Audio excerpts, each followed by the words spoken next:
Hi viewers, welcome to Shana spices. എന്തൊക്കെയുണ്ട് വിശേഷം? ഇന്ന് നമ്മളിവിടെ റെഡിയാക്കാൻ പോകുന്നത് ഒരു നാടൻ പലഹാരം. ബ്രേക്ക്ഫാസ്റ്റിൻ്റെ സമയത്തോ 4 മണി ചായയുടെ നേരത്തെ കഴിക്കാൻ പറ്റിയ ഒരു നാടൻ പലഹാരം, ഗോതമ്പ് അട. ഗോതമ്പ് അട ഉണ്ടാക്കാൻ വളരെ സിമ്പിളാണ്, എന്നാലും അതിനൊരു രീതിയുണ്ട്. ഒരു നാട്ടിലൊക്കെ ഉണ്ടാക്കുന്നൊരു പലഹാരമാണിത്. അപ്പോൾ ഇന്ന് നമുക്ക് നോക്കാം ഇതെങ്ങനെ ഉണ്ടാക്കുന്നതെന്ന്. ഗോതമ്പ് പൊടിയും തേങ്ങ ചിരവിയതാണ് മെയിൻ ഇൻഗ്രീഡിയൻസ്. അപ്പോൾ നോക്കാം.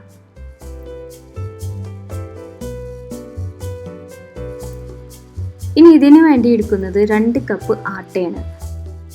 എൻ്റെ കപ്പ് എന്ന് പറഞ്ഞാൽ 240 മില്ലിയുടെ കപ്പാണ്. അതിൽ 2 കപ്പ് ആട്ട. ഇതിലേക്ക് ഇനി ഉപ്പ് പാകത്തിന് ചേർക്കണം. നിങ്ങളുടെ ടേസ്റ്റിനനുസരിച്ച് ചേർക്കാം. ഞാൻ 3/4 ടീസ്പൂൺ ആണ് ഇടുന്നത്.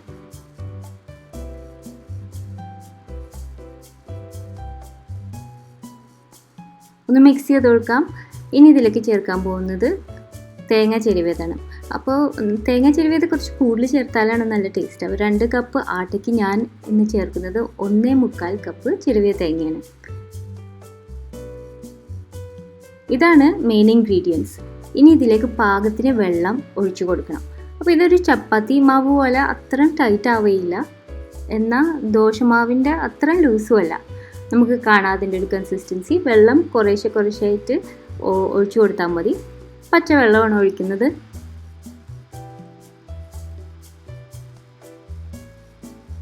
കുറേശ്ശെ വെള്ളം ഒരു സമയത്ത് ഒഴിച്ചാൽ മതി. എന്നിട്ട് മിക്സ് ചെയ്തുകൊണ്ടിരിക്കുക, അല്ലെങ്കിൽ വെള്ളം കൂടി പോകാൻ ചാൻസ് ഉണ്ട്.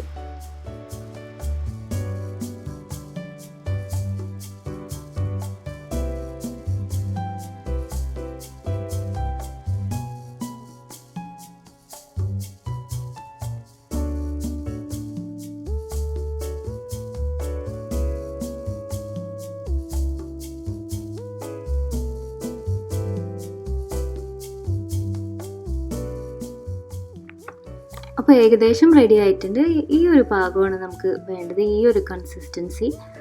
ഒരുപാട് ലൂസ് ആവാനും പാടില്ല. ഇങ്ങനെ പൊക്കി ഇട്ട് ഡ്രോപ്പ് ചെയ്താൽ ഇതുപോലെ ഇങ്ങനെ വീഴണം. വെള്ളം പോലെയല്ല, കട്ടിയിൽ ഇങ്ങനെ ഡ്രോപ്പ് ചെയ്യാൻ പറ്റണം. നമ്മുടെ ദോശക്കല്ലിലേക്ക് ഇതുപോലെ കയ്യിലെടുത്തിട്ടാണ് നമ്മൾ ചെയ്യുന്നത്. അപ്പോൾ ഈ ഒരു കൺസിസ്റ്റൻസി ആവാൻ ശ്രമിക്കണം. ഇപ്പോൾ ദോശക്കല്ല് അടുപ്പത്ത് വെച്ചിട്ടുണ്ട്. നല്ല ചൂടായിട്ട് ഇരിക്കുകയാണ്. ചെറിയ തീയിൽ വെച്ചിട്ട് നല്ല ചൂടാവുന്ന വരെ ഇങ്ങനെ പ്രീ ഹീറ്റ് ചെയ്തിട്ടുണ്ട്. പിന്നെ നമുക്ക് എന്താ ആവശ്യമുള്ളതെന്ന് വെച്ചാൽ കൈ മുക്കാൻ ഒരു ബോളിൽ കുറച്ച് വെള്ളം വേണം, പിന്നെ കുറച്ച് വെളിച്ചെണ്ണ വേണം. ആദ്യം നമുക്ക് ദോശക്കല്ല് കുറച്ച് വെളിച്ചെണ്ണ പറ്റി കൊടുക്കാം, വളരെ ലൈറ്റായിട്ട്. ഇനി കൈ ഒന്ന് നനച്ചു കൊടുക്കാം. എന്നിട്ട് ഇതുപോലെ കോരിയെടുക്കാം നമ്മുടെ ഈ ഉണ്ടാക്കിയ ബാറ്റർ. ഇങ്ങനെയാണ് ഇട്ട് കൊടുക്കുന്നത്. കണ്ടില്ലേ, കയ്യിൽ നിന്ന് എളുപ്പത്തിൽ വീഴാൻ വേണ്ടിയിട്ടാണ് ആ വെള്ളം നനയ്ക്കുന്നത്. അപ്പോൾ ഒരു 2 പിടി മാവ് മതിയാവും. ഇനി പതുക്കനെ കൈ നനച്ചിട്ട് ഇതുപോലെ ഇങ്ങനെ അമർത്തി കൊടുക്കാം. പതുക്കനെ ലൈറ്റായിട്ട് അമർത്തി കൊടുക്കണം. പിന്നെ ആദ്യമായിട്ട് ഉണ്ടാക്കുകയാണെങ്കിൽ പ്രത്യേകിച്ച് ശ്രദ്ധിക്കണം, ദോശക്കല്ല് നല്ല ചൂടായിരിക്കും. കൈ ഇതുമ്മൽ മുട്ടാതെ ആ മാവിൽ മാത്രം പതുക്കെ അമർത്തി കൊടുക്കണം. ഈ വിരലിൻ്റെ അടയാളം ഉണ്ടാവും ഗോതമ്പടയ്ക്ക്, അത് അതിൻ്റെ ഒരു ലുക്കാണ്. കൈ കൊണ്ട് ഇങ്ങനെ പതുക്കെ എന്നാൽ ഒരുപാട് ടൈറ്റായിട്ടല്ല അമർത്തണം, അല്ലെങ്കിൽ നമ്മൾ കല്ലിലേക്ക് നമ്മുടെ വിരൽ പോകണം അത്രയും അല്ല. വളരെ പതുക്കനെയാണ് നമ്മളിത് അമർത്തി കൊടുക്കുന്നത്. അങ്ങനെ ഇത് പരത്തി കൊണ്ടുവരാം. കൈ ഒട്ടുമെന്ന് തോന്നിയാൽ അപ്പോൾ തന്നെ കൈ ഒന്ന് നനച്ചാൽ മതി. ഈ മാവ് നമ്മുടെ കയ്യിൽ പിടിക്കൂല വെള്ളത്തിൽ മുക്കിയിട്ട് ചെയ്യുമ്പോൾ. അപ്പോൾ പറ്റണ അത്രയും പരത്തി കൊടുക്കാം. നമ്മുടെ ഫ്ലെയിം ഇടയ്ക്കിടയ്ക്ക് റെഗുലേറ്റ് ചെയ്യണം. തീ കൂടുമ്പോൾ കുറച്ച് കൊടുക്കാം. കൂടുതലും ലോ ഫ്ലെയിമിലാണ് വെച്ച് കൊടുക്കുന്നത്. ഇടയ്ക്ക് മാത്രം ഒന്ന് തീ കൂട്ടി കൊടുക്കണം. അങ്ങനെ കുറച്ച് അധികം സമയം എടുക്കുന്ന ഒരു ഐറ്റമാണ് ഗോതമ്പ് ദോശ. പതുക്കനെ കുക്ക് ചെയ്തെടുക്കണം, എന്നാലേ അതിൻ്റെ നല്ല ടേസ്റ്റ് കിട്ടുള്ളൂ. പിന്നെ ഒരു സൈഡ് ഒന്ന് സെറ്റായി തുടങ്ങുമ്പോൾ നമുക്ക് കുറച്ച് വെളിച്ചെണ്ണ ഒന്ന് ബ്രഷ് ചെയ്ത് കൊടുക്കാം. വെളിച്ചെണ്ണ പറ്റുമ്പോൾ നല്ല ടേസ്റ്റ് കൂടുന്നതാണ്. അപ്പോൾ 2.5 മിനിറ്റ് ആദ്യത്തെ സൈഡ് ഏകദേശം കുക്ക് ചെയ്തതിന് ശേഷം നമുക്ക് മറിച്ചിടാം. ഇനി അതേ രീതിയിൽ അടുത്ത സൈഡും അതുപോലെ ചുട്ടെടുക്കണം. ലൈറ്റായിട്ട് വെളിച്ചെണ്ണ പറ്റി കൊടുക്കണം. വെളിച്ചെണ്ണ പറ്റുമ്പോഴാണ് ഗോതമ്പഴക്ക് ഒന്നുകൂടി ടേസ്റ്റ് കൂടുന്നത്. നിർബന്ധമല്ലെങ്കിലും കുറച്ച് പറ്റുന്നതാണ് രസം. നല്ല നാടൻ വെളിച്ചെണ്ണ ആയിരിക്കണം കേട്ടോ. അപ്പോൾ അടുത്ത സൈഡ് ഒരു മിനിറ്റ് കഴിയുമ്പോഴേക്കും ഒരു ബ്രൗൺ കളർ ആയിട്ടുണ്ടാകും. കുറച്ച് ഇതുപോലെ. എന്നാലും ഇത് പോരാ, കുറച്ചും കൂടി ബ്രൗൺ കളറും കുറച്ചും കൂടി വേവാനുണ്ട്. അപ്പോൾ ഇനി തിരിച്ചും മറിച്ചും ഇട്ടിട്ട് ആ ഒരു കളറ് നമുക്ക് കാണുമ്പോഴും അറിയാം, ഒന്ന് തൊട്ടാലും അറിയാം. ഉള്ളിൽ നന്നായിട്ട് വെന്തിട്ടുണ്ടാവണം, എന്നാലേ ഗോതമ്പ് നല്ല ടേസ്റ്റ് ഉണ്ടാവുള്ളൂ. കുറച്ച് സ്ഥലങ്ങൾ കൂടുതൽ ബ്രൗൺ ആയാലും കുഴപ്പമില്ല. ഫ്ലെയിം ഇടയ്ക്കിടയ്ക്ക് അഡ്ജസ്റ്റ് ചെയ്യണം. ഒരുപാട് ഹൈ ഫ്ലെയിമിലല്ല, ലോ ഫ്ലെയിമിൽ വെച്ചിട്ട് തന്നെ ഒരു മോഡറേറ്റ് ഹീറ്റിൽ തന്നെ നമ്മൾ ഇത് കുക്ക് ചെയ്യുക. ആദ്യം കല്ല് നന്നായിട്ട് ചൂടാവണം ലോ ഫ്ലെയിമിൽ വെച്ചിട്ട്, പിന്നെ നമ്മൾ ആ ലോ ഫ്ലെയിമിൽ വെച്ചിട്ട് തന്നെയാണ് ഇത് കുക്ക് ചെയ്യണം. എന്നാൽ ഇടയ്ക്കിടയ്ക്കൊന്ന് കൂട്ടി കൊടുക്കണം, ആ ഹീറ്റ് ഒന്ന് റെഗുലേറ്റ് ആയിട്ട് കിട്ടാൻ. കൂടുതൽ നേരം പുകയണ കണ്ടാലും ഒന്ന് തീ നന്നായിട്ട് കുറച്ച് കൊടുത്താൽ മതി. എണ്ണ തേക്കാൻ സമയത്ത് ചിലപ്പോൾ കുറച്ചൊന്ന് പുകഞ്ഞെന്നിരിക്കും, കുഴപ്പമൊന്നുമില്ല.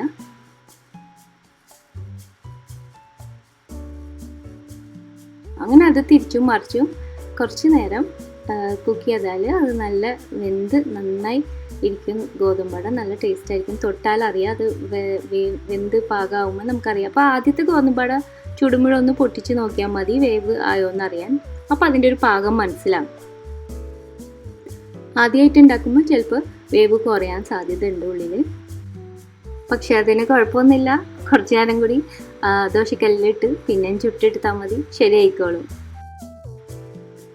ഒരു 5 മിനിറ്റോളം എടുക്കും. അപ്പോൾ ഒരു ഗോതമ്പട നന്നായിട്ട് ടേസ്റ്റോടുകൂടി ഉണ്ടാക്കണമെങ്കിൽ ഇങ്ങനത്തെ നല്ല ബ്രൗൺ ആയിട്ട് ഇരിക്കണം. അപ്പോൾ ഇനി അതേപോലെ നമുക്ക് ബാക്കിയുള്ള ഈ ബാറ്റർ വെച്ചിട്ട് ഗോതമ്പട ഉണ്ടാക്കാം. 2 കപ്പ് ഗോതമ്പ് പൊടി വെച്ചിട്ട് ഒരു 5 ഗോതമ്പ് അട ഉണ്ടാക്കാൻ പറ്റും. വലുതാണെങ്കിൽ, കുറച്ചും കൂടി ചെറുതാണെങ്കിൽ ഒരു 6 എണ്ണം ഉണ്ടാക്കാൻ പറ്റും. അപ്പോൾ ഞാനിവിടെ എടുത്തേക്കണ ഒരു പ്ലെയിൻ ഗോതമ്പട, തേങ്ങയും ഗോതമ്പും മാത്രം ചേർത്ത് സിമ്പിൾ ഗോതമ്പട. ഇത് വെറുതെ കഴിക്കണം, നല്ല ടേസ്റ്റാണ്. നല്ല വേണമെന്നുണ്ടെങ്കിൽ ഇതിലേക്ക് കുത്തി അരിഞ്ഞ ഉള്ളിയും പച്ചമുളകും കൂടി ചേർത്താൽ അതും നല്ല ടേസ്റ്റാണ്. അപ്പോൾ അതോരോ മൂഡ് അനുസരിച്ചിട്ട് നിങ്ങൾക്ക് പരീക്ഷിച്ച് നോക്കാവുന്നതേ ഉള്ളൂ. അപ്പോൾ ഈ ഒരു നാടൻ പലഹാരം കുറച്ച് സമയം അടുപ്പത്ത് വെച്ച് ഉണ്ടാക്കുന്ന ഒരു ഐറ്റമാണ്. ഒരു 5 മിനിറ്റ് ഞാൻ പറഞ്ഞില്ലേ, അത്രത്തോളം എടുക്കും ഇതൊന്ന് നന്നായിട്ട് വെന്ത് നല്ല ടേസ്റ്റിൽ കിട്ടാൻ. അപ്പോൾ എന്നാലും കുഴപ്പമില്ല, കാരണം ഒരു ഗോതമ്പട തന്നെ അത്യാവശ്യം ഒരാൾക്ക് മതിയാവും. ഒരുപാട് കഴിക്കാൻ പറ്റില്ല, നല്ല ഹെവിയാണ്. തേങ്ങ ഒക്കെ ചേർത്ത് ഇത്തിരി കട്ടിയിൽ ഉണ്ടാക്കുന്ന ഐറ്റം അല്ലേ.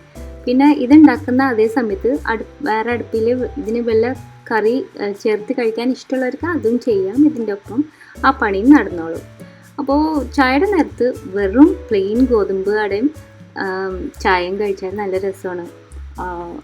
നിങ്ങളൊന്ന് ട്രൈ ചെയ്ത് നോക്കി ഇതുവരെ കഴിച്ചിട്ടില്ലെങ്കിൽ. ഇടയ്ക്ക് ഒരു കറിക്ക് ഒരു തോന്നലുണ്ടെങ്കിൽ മുട്ട റോസ്റ്റോ അങ്ങനത്തെ എന്തെങ്കിലും തലേന്നത്തെ കറികൾ ഉണ്ടായാലും അതിൻ്റെ കൂടെ ഒന്ന് ചേർത്ത് കഴിക്കാനും ടേസ്റ്റാണ് കേട്ടോ. പിന്നെ നമ്മൾ ഈ കൈകൊണ്ട് ഇങ്ങനെ പതുക്കിനെ അമർത്തി കൊടുക്കുമ്പോൾ പറ്റണ അത്രയും കനം കുറച്ച് എടുക്കാൻ നോക്കണം. കനം കുറച്ച് ആവുന്തോറും അതിൻ്റെ ടേസ്റ്റ് ഒന്നും കൂടി നന്നാവും. ഒരുപാട് കട്ടി ആയാലും അത്ര ടേസ്റ്റ് ഇല്ല. ഇനിയിപ്പോൾ ഈ ദോശക്കല്ല് ഇത്ര ചൂടായിരിക്കുന്നതുകൊണ്ട് നമുക്ക് കുറച്ചൊരു പേടി ഉണ്ടാവും ഒരുപാട് അമർത്തി ആ അറ്റത്തേക്കൊക്കെ പരത്തി കൊടുക്കാൻ. അപ്പോൾ ഇതുപോലെ ഒരു പേസ്ട്രി പ്രസ് ഉണ്ടെങ്കിൽ എളുപ്പത്തിൽ ഇതിങ്ങനെ ഫ്ലാറ്റായിട്ട് എടുക്കാൻ പറ്റും. വെള്ളത്തിലൊന്ന് പതുക്കെ ഒന്ന് ഡിപ്പ് ചെയ്തിട്ട് ഇതുപോലെ ഒന്ന് പ്രസ് ചെയ്താൽ മതി. കൈക്ക് പകരം നമ്മുടെ നാടൻ പലഹാരത്തിന് കൈയിൻ്റെ അടയാളം ഉണ്ടാവില്ല, എന്നാലും നല്ല ഫ്ലാറ്റായി കുറച്ചും കൂടി തിന്നായിട്ട് കിട്ടും. അപ്പോൾ ടേസ്റ്റും കൂടും. അപ്പോൾ ഞാനിങ്ങനെ ചെയ്യാറുണ്ട്, കുറച്ചും കൂടി നല്ല ടേസ്റ്റായിട്ട് കിട്ടാറുണ്ട് ഇതുപോലെ ചെയ്യുമ്പോൾ. കാരണം കൈ വെച്ച് നമുക്ക് അമർത്തുന്നതിന് ഒരു ലിമിറ്റ് ഉണ്ട്. പ്രത്യേകിച്ചും കൈ പൊളിക്കാൻ പേടിയുള്ളവർക്ക് ആകുമ്പോൾ ഇത് നല്ല ഹെൽപ്ഫുള്ളാണ്.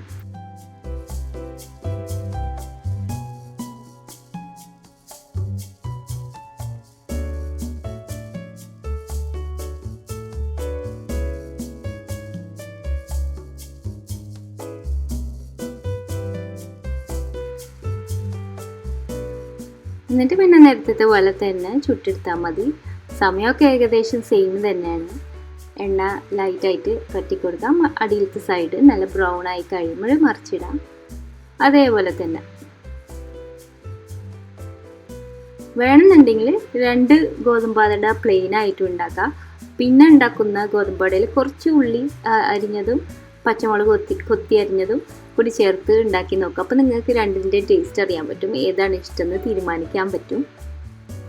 നല്ലൊരു പലഹാരമാണ് ഇത്, നാടൻ പലഹാരം. എനിക്കിത് ഇടയ്ക്ക് വെറുതെ ഇങ്ങനെ കഴിക്കാൻ ഇഷ്ടമാണ്. ഇടയ്ക്ക് ഉണ്ടാക്കി വെച്ച് കുറേ നേരം കഴിഞ്ഞ് വൈകിട്ടും വിശക്കുമ്പോഴൊന്നും എടുത്ത് കഴിക്കും ഞാൻ.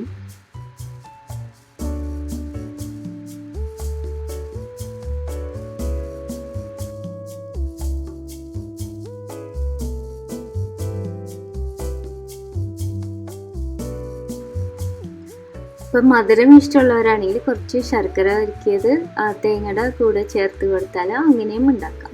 അതും വേറൊരു മധുര പലഹാരമായിട്ട് സെർവ് ചെയ്യാം.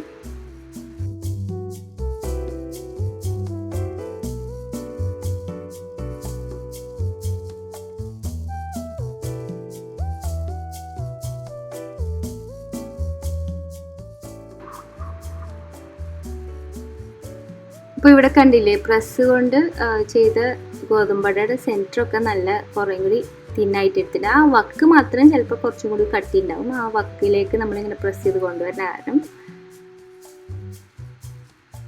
അപ്പോൾ ഏത് ടൈപ്പിലും നിങ്ങൾക്ക് ഉണ്ടാക്കി നോക്കാം. ഇതുപോലെ കൈ കൊണ്ട് തന്നെ അമർത്തിയാൽ മതി. കൈയിൻ്റെ അടയാളം ഉള്ളത് ഗോതമ്പടയുടെ ഒരു ഭംഗിയാണ്. ഇതുപോലത്തെ പേസ്ട്രി പ്രസ് ഇല്ലാത്തവർക്ക് ഒരു വലിയ സ്റ്റീൽ ഗ്ലാസിൻ്റെ അടിഭാഗം ഇതുപോലെ തന്നെ യൂസ് ചെയ്ത് നോക്കാം, പരത്തി എടുക്കാൻ വേണ്ടിയിട്ട്. അതും ചെയ്യാറുണ്ട്. അപ്പോൾ എല്ലാവരും ഈ ഒരു റെസിപ്പി ഒന്ന് ട്രൈ ചെയ്ത് നോക്കണം ഒരു പ്രാവശ്യമെങ്കിലും, ഗോതമ്പട കഴിച്ചിട്ടില്ലെങ്കിൽ. കുറേ മുമ്പ് ഞാനൊരു സിമ്പിൾ ഗോതമ്പ് ദോശയുടെ ഇൻസ്റ്റൻറ്റ് ഗോതമ്പ് ദോശ റെസിപ്പി ഇട്ടിരുന്നു. അത് ഇംഗ്ലീഷ് ചാനലിലാണ്. അതിൻ്റെ ലിങ്ക് ഡിസ്ക്രിപ്ഷൻ ബോക്സിൽ ഇടുന്നുണ്ട്. അതും ബ്രേക്ക്ഫാസ്റ്റ് ഉണ്ടാക്കാൻ പറ്റിയ ഭയങ്കര സിമ്പിൾ ക്വിക്ക് റെസിപ്പിയാണ്. ഗോതമ്പ് പൊടിയും വെള്ളം ഉപ്പും മാത്രം മതി അതിന്. ഇടയ്ക്ക് നേരം വൈകി എണീക്കുമ്പോഴൊക്കെ ആ ഗോതമ്പ് ദോശയും തക്കാളി കറി, സിമ്പിൾ കേരള ടൊമാറ്റോ കറി, അതും ചേർത്ത് കഴിക്കാറുണ്ട്. അതിൻ്റെ ലിങ്ക് ഡിസ്ക്രിപ്ഷൻ ബോക്സിൽ ഇടുന്നുണ്ട്. അപ്പോൾ നമ്മുടെ ഗോതമ്പട റെഡി ആയിട്ടുണ്ട്. കുറച്ച് നേരം കൂടി ചൂടാറിയതിന് ശേഷം കഴിക്കുന്നതാണ് ഏറ്റവും നല്ലത്. അപ്പോഴാണ് ടേസ്റ്റ് കൂടുതൽ. ചൂടാറിയാലും കഴിക്കാവുന്ന ഒരു പലഹാരമാണിത്. അപ്പോൾ കണ്ടില്ലേ, ഉള്ളിലൊക്കെ പാകത്തിന് വെന്തിട്ടുണ്ട്, കനം കുറവാണ്. ഇത് വെറുതെ ഇങ്ങനെ പ്ലെയിനായിട്ട് കഴിക്കാൻ നല്ല രസമാണ് ചായയുടെ ഒപ്പം. ഇന്നപ്പോൾ എനിക്ക് ഇതിൻ്റെ കൂടെ മുട്ട റോസ്റ്റും കൂട്ടി കഴിക്കാനാണ് തോന്നിയത്. അപ്പം മുട്ട റോസ്റ്റും ഉണ്ടാക്കിയിട്ടുണ്ട്. ഞാൻ മുമ്പ് ഇട്ടിരുന്നൊരു നാടൻ കേരള മുട്ട റോസ്റ്റ് റെസിപ്പി. അത് നിങ്ങൾ ട്രൈ ചെയ്യാത്തിട്ടുണ്ടെങ്കിൽ ഒന്ന് ട്രൈ ചെയ്തൊക്കെ, നല്ല സൂപ്പർ റെസിപ്പിയാണ്. അപ്പോൾ ഗോതമ്പട എന്തായാലും ട്രൈ ചെയ്ത് നോക്കൂ. ട്രൈ ചെയ്ത് നോക്കിയാൽ ഫോട്ടോസ് അയക്കാൻ മറക്കരുത്. അടുത്ത പ്രാവശ്യം നല്ലൊരു റെസിപ്പി ആയിട്ട് വരുന്നത് വരെയും thanks for watching and bye from Shana.